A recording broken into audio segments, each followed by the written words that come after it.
talking about a horrific roster of tortured both strategies, approaches, and also the number of people who are held in black sites around the world. This is not acceptable in a civilized society. And the question now is, who will be held accountable?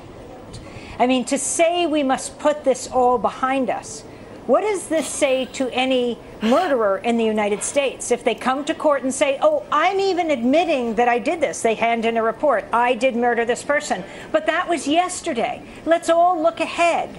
No, that's not acceptable. How do you enforce law and order? How do you ensure that your own citizens are not tortured in other places in the world when we do not deal with those who are involved with torture in a simple law and order way? But when the U.S. engages in these unlawful practices like torture, that actually decreases our national security. It threatens us, because it means that there is a license. We're sending a message that it's okay to do this, and then it's okay to do this to U.S. citizens.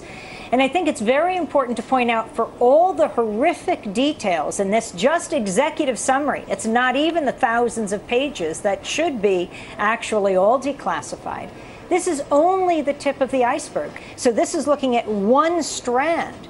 And ultimately, I think what has to happen now is that the United States has to show that those who engage in unlawful activity are prosecuted, and if found guilty, punished.